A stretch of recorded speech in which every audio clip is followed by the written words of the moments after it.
Arestado ang isang lalaki sa Antipolo Rizal na nanloob sa isang tindahan at nagnakaw ng 12 cellphone. Pero hindi raw tama yan, sabi mismo ng nanay ng suspect. Kaya isinuko niya sa mga otoridad ang kanyang anak.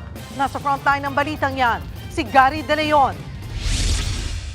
Makikita sa kuha ng CCTV na ito sa Barangay Inarawan, Antipolo, Rizal ang isang lalaking may dalang kahoy habang naglalakad sa iskinita.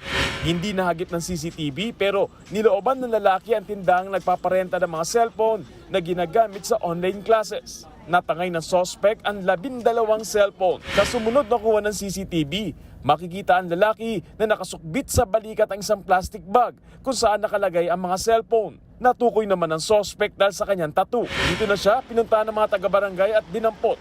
Pagpunta namin doon, yung nanay sabi niya sa akin, dumating daw yung anak niya natutulog. Nang malaman ng ina ng suspect na si alias Darwin ang ginawa nito, siya mismo ang nagsuko sa anak. Bilang nanay po, ginawa ko lang yung dapat sa anak ko kasi nakagawa siya ng kamalian. Gusto ko lang ituwid yung mga nagawa niya para hindi na siya pamarisa ng ibang mga kabataan.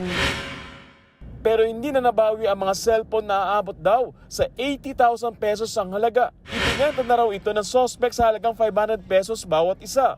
Ang iba ipinagpalit pa raw sa droga.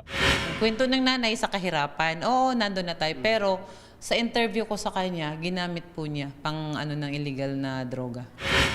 Ang suspect nagsisisi raw sa kanyang nagawa at pag-amin niya. Pinagsabi ko po. Ginamit niya. Oo, pinagsabi ko. Pinagsa na po ah. Mali po yung ginawa niya sa akin.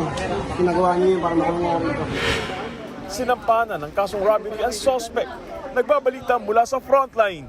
Gary De Leon, News 5. Mga kapatid, Cheryl Hosing po. Maging maalam at may pakialam sa mga napapanahong issue at headlines. Mag-follow at mag-subscribe na sa social media pages ng News 5.